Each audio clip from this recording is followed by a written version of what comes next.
മുല്ലശ്ശേരിയിലെ അവയവ കച്ചവടവുമായി ഉയർന്ന പരാതി അന്വേഷിക്കാൻ സിറ്റി പോലീസ് കമ്മീഷണറുടെ നിർദ്ദേശപ്രകാരമുള്ള 4-അംഗ സംഘം മുല്ലശ്ശേരിയിലെത്തി.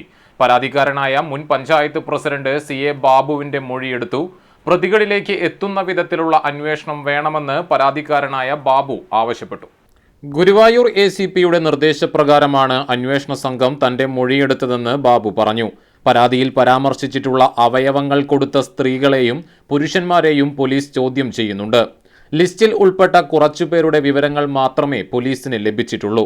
ബാക്കിയുള്ളവർ നിലവിലെ താമസ സ്ഥലത്തുനിന്ന് മാറി. മൊബൈൽ നമ്പറുകൾ പ്രവർത്തനരഹിതമാണ്. ഇവരെ അന്വേഷിച്ചു വരുന്നുണ്ട്. 2023 നവംബർ 1-നാണ് CA ബാബു മുല്ലശ്ശേരിയിലെ അവയവ കച്ചവടവുമായി ബന്ധപ്പെട്ട് മുഖ്യമന്ത്രിയുടെ പരാതി പരിഹാര സെല്ലിൽ പരാതി നൽകിയത്. ആരോഗ്യവകുപ്പിനും പരാതി നൽകിയിരുന്നു. പരാതിയെ തുടർന്ന് അന്വേഷണം നടത്തിയെങ്കിലും കാര്യമായി മുന്നോട്ടു പോയില്ല. മുല്ലശ്ശേരി പഞ്ചായത്തിലെ 30ഓളം പേർ വൃക്കയും കരളും കച്ചവട മാഫിയ വഴി വിറ്റതായി പരാതിയിൽ പറയുന്നുണ്ട്. മുല്ലശ്ശേരിക്ക് പുറമെ വെങ്കിടങ്ങ്, പാവറട്ടി പഞ്ചായത്തുകളിലും സമാനമായ സംഭവങ്ങൾ ഉണ്ടായിട്ടുള്ളതായി പറയുന്നു. പ്രതികളിലേക്ക് എത്തും വിധത്തിലുള്ള അന്വേഷണമാണ് വേണ്ടതെന്ന് ബാബു പ്രൈം ന്യൂസിനോട് പ്രതികരിച്ചു. നമ്മുടെ പരാതി പ്രകാരം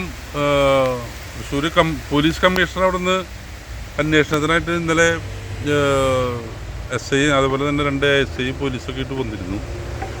അവരെൻ്റെ മൊഴിയൊക്കെ എടുത്തു. മൊഴിയെടുത്ത് ഈ അവയവദാനത്തിന് വിധേയപ്പെട്ട ആൾക്കാർ വീട്ടുകളിലേക്ക് അവർ പോയി. പക്ഷേ അന്വേഷണം അങ്ങനെ FIR ഒന്നും പോലീസ് ഇട്ടിട്ടില്ല. അപ്പോൾ FIR ഇട്ടിട്ട് പ്രതികളിലേക്ക് എത്തണം. അതായത് ഇതിൻ്റെ അവയവ കച്ചവടം നടത്തിയ ആൾക്കാരിലേക്ക് എത്തേണ്ടതുണ്ട്. എത്താൻ പറ്റാവുന്ന രീതിയിലുള്ള അന്വേഷണം പോലീസിൻ്റെ ഭാഗത്തുനിന്ന് ഉണ്ടാവണം എന്നാണ് ഇതായിട്ട് ബന്ധപ്പെട്ട് പറയാനുള്ളത്. ആ കച്ചവട മാഫിയരെ ആ ഉന്നതങ്ങളിലേക്ക് എത്താൻ പറ്റാവുന്ന രീതിയിലുള്ള ഒരു സ്പെഷ്യൽ ടീമിനെ പോലീസ് നിയോഗിക്കണം എന്നാണ് പറയാനുള്ളത്.